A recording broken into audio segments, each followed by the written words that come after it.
জলপাইয়ের সিজন প্রায় শেষের দিকে, অথচ এই বছর জলপাই দিয়ে আচারই বানানো হলো না এখন পর্যন্ত। সারা পুরান বাজার ঘুরে মাত্র এই কয়টা জলপাই পাওয়া গিয়েছে, কারণ এখন জলপাই প্রায় একদম শেষের দিকে, তো আমরা কোনো আচার বানাতে পারিনি। তাই শেষের দিকে গিয়ে আপু তো কোনো দোকানে জলপাই খুঁজে পাচ্ছে না, একটা দোকানে কিছু পেয়েছিল তার সবই নিয়ে এসেছে। তো এখানে কিছুটা পরিমাণ জলপাই সিদ্ধ করে ছেঁকে নিয়েছে আপু, এটা দিয়ে গলানো আচার বানাবে, মানে একদম জলপাইটাকে গলিয়ে তারপরে আচারটা বানানো হবে। এখানে দেখেন আমার নানু আমাদের বাসায় এসেছে, এসে তো বসে থাকতে পারছে না, দেখেছে যে গাছের ডালপালা কেটে রেখেছে সেগুলো বসে বসে কাটছে। আসলে এসে যদি দেখে যে কোনো কাজ পড়ে আছে সে সেটা করতে বসে পড়বে। আর এখানে তো আমাদের বাড়ির নতুন সদস্যরা খাওয়া দাওয়া করছিল।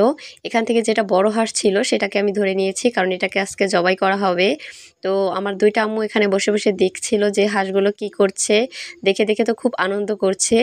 তো তারা মানে হাঁস মুরগি এটা দেখলে যে এতটা পরিমাণ খুশি হয় যা ধারণার বাহিরে। সকালবেলা যখনই খোপ খোলা হয় তখনই তারা হাঁস মুরগি দেখার জন্য এরকম দুইজন একসাথে বসে থাকে আর দেখে আর মজা করে, আবার হাতের তালি মারে। আসলে আমার কাছে খুবই ভালো লাগে এটা দেখতে। তো একটা হাঁস আমি তাদের কাছে এনেছিলাম, তো দেখে ভয় পাচ্ছে, একজন তো ভয়ে আস্তে আস্তে ঘরের দিকে চলে যাচ্ছে। তো হাঁসটা বাছার জন্য এখানে আমি গরম পানি করে নিচ্ছি চুলায়। তো আমি একা একাই হাঁসটা একদম পরিষ্কার করে নিয়েছি, আমার একটু সময় লেগেছে কারণ হাঁসটা মাশাআল্লাহ বড় ছিল আর একটু ওজনও ছিল, প্রায় 2 কেজির মতো গোছ হয়েছে। এখানে একা একাই সম্পন্ন করেছি। এদিকে আপু আবার চাল বেটে নিচ্ছে, এই চাল দিয়ে আপু নাকি চলটা বানাবে। তো এটা ছিল খুদের চাল, তো সেটাই আপু ভিজিয়ে রেখেছিল আগে, তো সেটা দিয়ে এখন চলটা বানাচ্ছে। চলটা খেতে আসলে আমার কাছে ভালোই লাগে। আর এখানে আপু কয়েক রকমের ভর্তা করেছিল। এখানে ছিল সরিষা ভর্তা, কাঁচামরিচ ভর্তা, ধনিয়া পাতা ভর্তা, শুটকি ভর্তা। ভর্তা দিয়ে চলটা খেতে আমার কাছে অনেক ভালো লাগে। তো এখানে আপু গরম গরম চলটাগুলো ভেজে রাখছিল আর আমি তো বসে বসে খাচ্ছি। আমি প্রত্যেকটা আইটেম দিয়ে খেয়ে দেখেছি আসলে কেমন লাগে। আপুর হাতের ভর্তা আমার কাছে খুবই ভালো লাগে।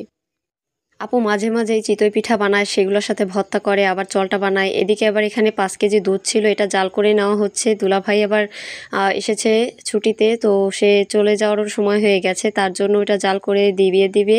তো এখানে সেই গোশটা এখন মা রান্না করবে চুলায়। তো প্রায় রাত হয়ে গিয়েছিল, রাতের বেলা এগুলো আয়োজন করছে মা, তো সব মশলা দিয়ে নিচ্ছে। চুলায় আসলে রান্না করলে কি খুব ভালো লাগে খেতে, মনে হয় যে একটা আলাদা স্বাদ পাওয়া যায়। আমার কাছে তো খুবই ভালো লাগে। আর আমার মা সবসময় মাটির চুলায় রান্না করতে পছন্দ করে, গ্যাসে রান্না করতে অত একটা মানে পছন্দ করে না, বলে যে গ্যাসের রান্নার খাবার নাকি আমার মার কাছে পছন্দ না। তাই আম্মু সবসময় চুলায় রান্না করে, আর আমাদের মাটির চুলা আছে, এগুলোতেই মা রান্না করে কমফোর্টেবল ফিল করে।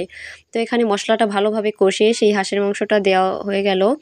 তো আপনারা কারা কারা হাঁসের মাংস খেতে পছন্দ করেন অবশ্যই জানাবেন। আর এটা তো ছিল চীনা হাঁসের মাংস, আমরা কখনো চীনা হাঁসের মাংস খাই নাই, এই প্রথম। তো এটার টেস্টটা কেমন হতে পারে এখনো জানা নেই, তবে খেয়ে বলতে পারবো যে এটার স্বাদটা আসলে কিরকম। তো মা খুব ভালোভাবে মশলাটা কষিয়ে নিয়েছে, তারপরে এখানে এবার একটু নারকেল বাটাও দিয়েছে। নারকেল বাটা দিয়ে হাঁসের মাংস খেতে আমাদের কাছে খুবই ভালো লাগে। মা মাঝে মাঝে আমাদেরকে এভাবে রান্না করে দেয়, তো একদম ভুনা করে এটা রান্না করেছে, ঝোল রাখেনি। গরম গরম হাঁসের গোশত ধোয়া উঠছে, আসলে দেখেই আবার খেতে মন চাইছে। তো সন্ধ্যায় এদিকে আবার মেহমান চলে এসেছিলো হঠাৎ করে, দুলাভাইয়ের ভাই এসেছিলো, তার বন্ধু এসেছিলো, তো তাদের কিছু নাস্তা খেতে দিলাম। তো এদিকে আপু আবার চুলায় জলপাইয়ের আচারটা বানিয়ে নিচ্ছে, এটা ছিল গলানো আচার যেটা বলি আর কি। এই আচারটা একটু মানে জলপাইটা একদম মাখিয়ে হাতের সাথে তারপরে এটা বাগার দেওয়া হয়। আপুর হাতের আচারটা আসলে ব্যক্তিগতভাবে আমার কাছে খুবই ভালো লাগে। আমাদের ঘরের সব আচারই আপু বানায়।